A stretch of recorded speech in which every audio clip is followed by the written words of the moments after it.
Hai semua sahabat-sahabat saya dimanapun Bapak Ibu bisa bergabung bersama dengan program ini, yaitu dalam program Firman Allah yang Hidup. Nah, pada kesempatan kali ini kita akan melihat bagian firman Tuhan dari Mazmur pasal 103. Ada beberapa bagian yang menarik buat kita renungkan bersama-sama. Kenapa kita perlu memuji Tuhan, mengapa Anda perlu berterima kasih kepada Tuhan, mengapa kita harusnya menyembah, mengagungkan, mengelulukan, dan hanya Tuhan yang menjadi pusat segala sesuatu yang kita kerjakan. Ternyata dari firman Tuhan kita bisa mengerti bahwa Tuhan kita itu Tuhan yang baik bagi setiap kita. Alkitab bilang jangan pernah lupakan akan segala kebaikan Tuhan. Sebelum saya masuk dalam bagian firman Tuhan, pernahkah setiap kita mendapat pemberian dari orang lain, saudara? Pernahkah Anda mendapat sesuatu, entah itu bentuknya apapun juga, dari orang yang mengasihi Anda? Ya, kalau saya mau saksi, saya banyak kali mendapat berkat dari orang, saudara. Satu di antara mereka adalah ini, ada jam tangan. Ya, ini jam tangan ini berkat dari seorang wanita sudah sekitar mungkin 7-8 tahun yang lalu ya. Dari siapa dia? Dari istri saya sendiri, Bapak Ibu. Ya, dia membelikan sesuatu buat saya karena dia mengasihi saya sebagai seorang suami, dengan harapan dengan jam kamu bisa melihat waktu, bisa ingat dengan dia juga. Dan ini bukti kasih dia kepada saya sebagai seorang suami. Lalu juga saya pernah mendapat sesuatu, ini yang baik, ini tas yang kita bisa pakai juga buat pelayanan. Kita bisa isi Alkitab, bisa isi handphone, bisa isi buku-buku yang lain, juga bisa isi apapun, saudara, lewat tas ini. Saya bilang terima kasih buat satu keluarga yang memberikan tas ini. Sudah cukup lama tapi masih awet juga ya, untuk kita bisa pakai juga buat pelayanan. Kalau mau cerita kebaikan Tuhan ya, lewat orang, lewat siapapun, kita bisa mengkoleksi. Itu begitu banyak sekali hal-hal yang Tuhan sudah berikan bagi setiap kita. Namun saya nggak berbicara soal sesuatu yang hanya bersifat materi, tapi bagaimana bersifat rohani. Apa yang perlu kita mengerti? Ayat 1 berkata, pujilah Tuhan, hai jiwaku, pujilah namanya yang kudus, hai segenap batinku. Ayat 2 berkata, pujilah Tuhan, hai jiwaku, dan janganlah lupakan segala kebaikannya. Ternyata Tuhan ingin bawa gereja Tuhan supaya kita tidak menjadi orang yang lupa atau mungkin pura-pura lupa dengan kebaikan Tuhan, dengan pertolongan Tuhan. Apa saja pertolongan Tuhan? Saya temukan mulai ayat yang ketiga, Dia yang mengampuni segala kesalahanmu. Saya mau tanya kepada semua kita, ya, siapa di antara kita tidak pernah berbuat dosa, tidak pernah berbuat salah? Saya katakan bahwa setiap kita pernah berbuat dosa, atau mungkin saat ini kita sementara tinggal di dalam dosa.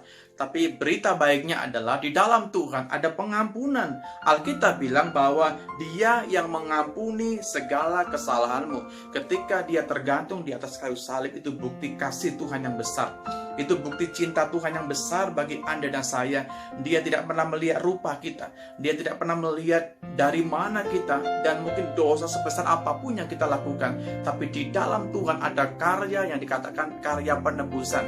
Dia mau supaya setiap kita dikuduskan, disucikan, menjadi serupa dan segambar dengan Dia. Sehingga alasan pertama mengapa kita perlu memuji Tuhan, ternyata berkat yang pertama saya temukan bahwa Dia atau Yesus yang mengampuni setiap dosa dan kesalahan yang pernah kita perbuat. Ketika Anda datang kepada Tuhan dan mohon ampun kepadanya, maka saat itu juga pengampunan Tuhan terjadi bagi hidupmu.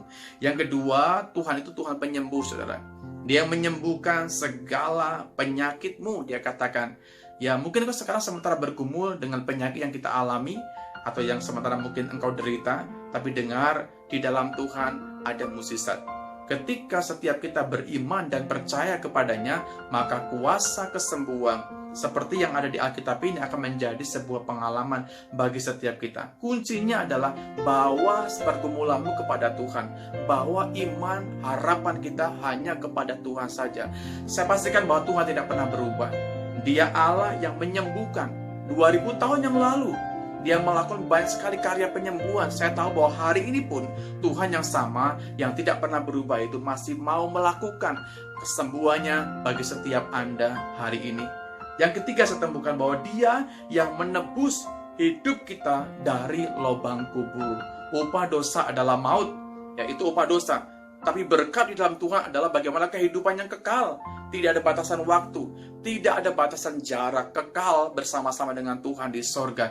Dan itu berkat yang ketiga yang Tuhan berikan bagi setiap kita. Sudah diberikan, bukan akan saudara, tapi sudah diberikan.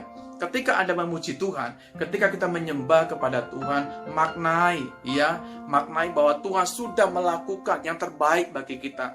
2000 tahun yang lalu, karya salib Yesus, Dia memberikan jalan bagi setiap kita, supaya kita yang harusnya binasa, tapi di dalam Tuhan memperoleh kehidupan yang baru, memperoleh keselamatan di dalam Yesus Kristus. Jadi poin yang ketiga adalah bagaimana karya Tuhan menebus kita dari cara kita yang lama, dari kebiasaan kita yang lama, dari tabiat kita yang lama, dibawa kepada Tuhan, dan semuanya melewati sebuah proses.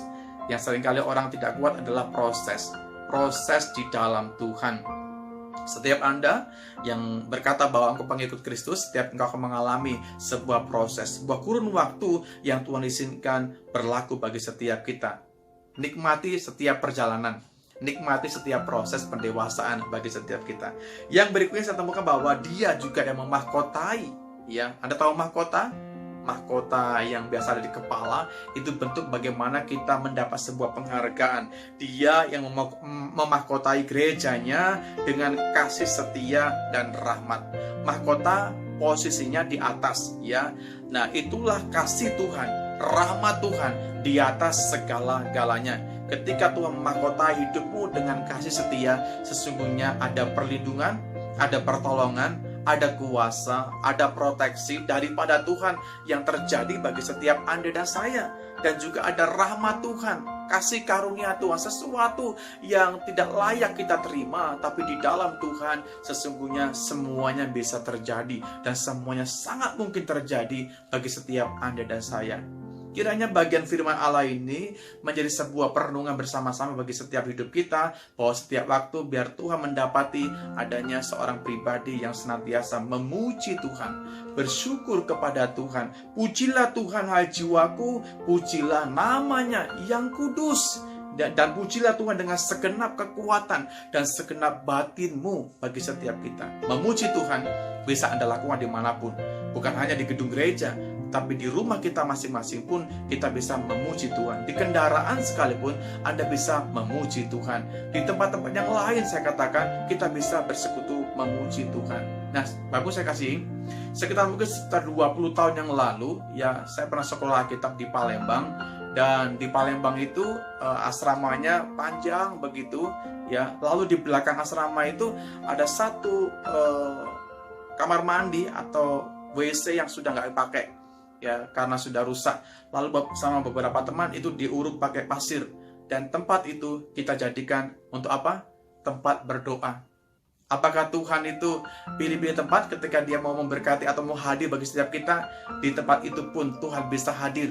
Di WC yang sudah nggak dipakai, di alas dengan tikar, di situ kita bisa berdoa bergantian. Ada satu ruangan nggak ada AC, tidak ada ventilasi yang mungkin bagus, tapi di tempat itulah kita bisa merasakan kuasa Tuhan, jamahan Tuhan, dan karya Tuhan yang dahsyat punya bagi setiap kita. Hari ini biar Tuhan mendapati setiap kita menjadi orang-orang yang suka bergaul dengan Dia, suka memuji Tuhan, menyembah Tuhan, karena Tuhan sudah berbuat baik, yang terbaik bagi setiap kita semuanya. Puji Tuhan, ini perenungan firman Tuhan buat program kali ini. Tuhan Yesus memberkati kita semuanya.